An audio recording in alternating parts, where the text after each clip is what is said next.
This is my alt account, NibzScape 2. Recently, he's been filming my series, Escape Free to Play.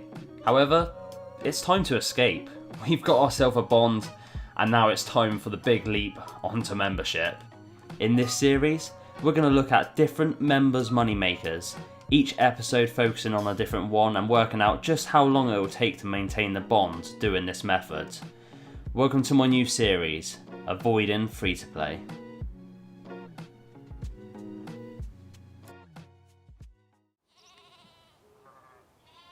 Welcome back to episode 8. We're absolutely making our way through these money makers, and today we've got a relatively decent one, slightly higher requirements, but we're going to be making pineapple pizzas, and we're going to jump straight into the requirements first. So for the requirements, the only actual requirement you need to do pineapple pizzas is 65 cooking, which does sound relatively high, but cooking is a very, very fast skill. You get some extreme XP rate, and a lot of the time you actually make a little bit of profit along the way. So honestly, 65 cooking is not hard to get at all, and it's going to be 100% worth it. For the recommended stats, the only thing I recommend you have is a relatively decent cash stack. You're going to want somewhere around about 1.3 mil to do this for an hour, so it is definitely on the high end of the scale, and you definitely want to just double check it. Just do one pizza first to make sure there is definitely a profit in it, because you are going to be investing a lot of money in this. Other than that though, that's pretty much all you need. So before we get started, let's buy the supplies we need to actually do this. First off, we are going to be buying pineapple rings. We're going to want around about 2,500, and we should be able to do this for roughly about an hour, so that should be more than enough. It says they're actively traded for 78 GP each. I'm going to go in for 80 GP and see how long that takes to buy. The only other thing we're going to be needing is plain pizzas. And once again, we're going to want about 2,500 of these. These are actively traded for 414 at the moment, so I'm going to go in for 416, and we'll see how long it takes to buy these. I'll wait about 10 or so minutes. If it doesn't buy, then I might just raise it up ever so slightly. Okay, so I did have to go a little bit higher to get the plain pizzas. We ended up buying them for 445.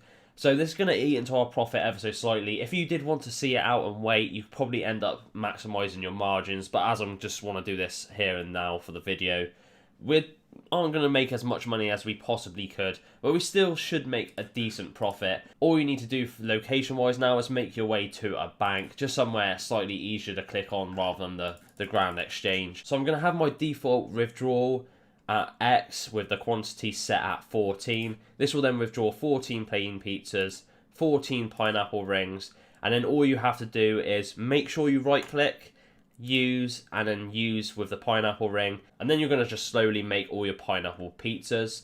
I'm also going to track the XP rate, because we're actually going to be getting some relatively decent cooking XP as well. Okay, so there is the timer all set, ready to go. We're going to start it now and start making our pineapple pizzas. So I'll probably tie in around about the 30-minute mark, let you know how I'm feeling. This is actually relatively AFK as well, so I reckon I'm going to really enjoy this money-making method, and hopefully we make some decent money. Another thing you could do, which might make this ever so slightly easier, is you can actually change your shift-click options. So with RuneLite, I've changed my shift-click, so all I do, instead of having the right-click and then click on use, all I do is hold down my shift, and then all I do is, so when I've withdrawn my pineapples, I click down shift, and then it automatically goes to use, and then I just got to select all. It just makes it ever so slightly easier, maybe ever so slightly faster, not by an awful lot, but it's just going to make it slightly more AFK for you. Okay, so we're a little over the halfway point now, and honestly, super chill. It's very AFK. I mean, it's not as AFK as some of the things we've done, like some of the crafting grinds are way more AFK, but this is pretty good. And considering we're getting pretty decent XP rates as well, currently getting about 104k an hour XP. I'm definitely not the most efficient either. I could definitely do a little bit better, but to be honest, not too bad at all, and I really can't complain. So yeah, I guess I'll tie in around about the 1 hour mark. We'll work out just how much profit we made. We're obviously going to be making a relatively decent markup. Quite a lot of money to start this off, but I think it will all work out in the end, and hopefully we should make a pretty decent profit from all of this. Okay, so we literally have 10 seconds left. Might get one more inventory out of this. We almost managed to finish the full 2,500. 1 second to go. There we go. Stop the timer. That was decent. That was actually quite good. How many did we do in the end? So 2,351. I did accidentally eat one pizza as well. But there we go. Not too bad at all.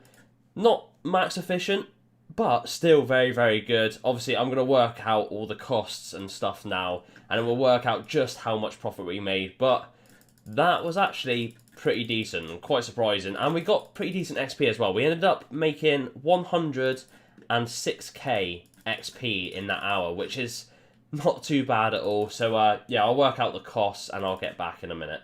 Okay, so we've worked out the cost. We're going to then put in the pineapple pizzas. It says they're currently selling for 671. So what I'm going to do is I'm going to put in for about 660 and then just see if they all sell. I'll keep them in here for 5-10 minutes, see if they sell. If they don't, then we might put them in for a little bit cheaper. It said it was going for 7 something, so it should sell for 660. If not, yeah, we would just go a little bit cheaper. So they're all sold. It did take a little while. We sold them for 660 and it did take around about 15, almost 16 minutes. Not too bad. There we go. I probably could have put it a little bit higher and it would have took a little bit longer to sell. So if you were a little bit more patient, you could definitely maximise your profits a lot more than this. But there we go. That's quite a nice cash stack. The costs were very expensive. So what we'll do is we'll minus the cost out of this now. And then we'll find out exactly how much profit we made.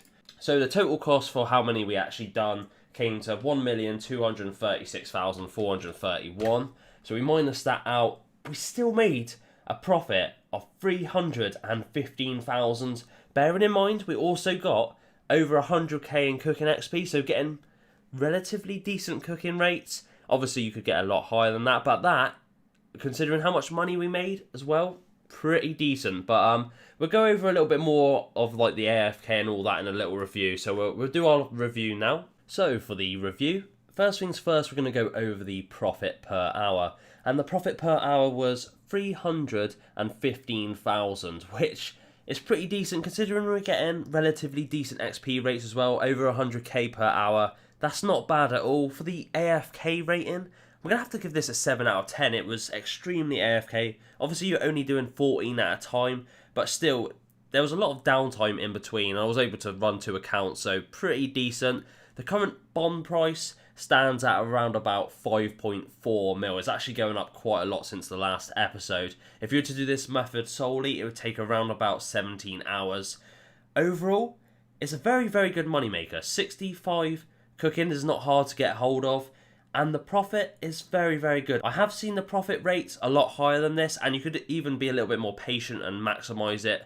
You could get a lot more than 315k. It's a little bit low at the moment, and I have seen it a lot higher, so you got to bear that in mind. You could catch it right and end up with a very, very good moneymaker on your hands. This is a very, very good one. I'd highly recommend doing this, but that pretty much wraps up this review. So there we go, ending episode 8 with a very, very tidy cash stack. We're going to be able to do some slightly better moneymakers now, hopefully. Our money stack is definitely growing. Almost 2.2 mil now. Definitely not enough to actually buy ourselves a bond. So, yeah, I have to bear that in mind. But not too bad. And that was a pretty decent money maker considering how AFK it was. But as always, I hope you guys enjoyed the video. If you did, don't forget to like, comment and subscribe. It helps the channel out massively. Helps us get in the algorithm and all of that stuff. And to say thanks for all the support, I'm going to be doing another bond giveaway. So all you have to do for that is like the video, subscribe to the channel, and leave a comment with your RuneScape name, and I'll be announcing the winner in my next episode of the series. But yeah, as always, have a great day, and I'll see you next time. Peace out.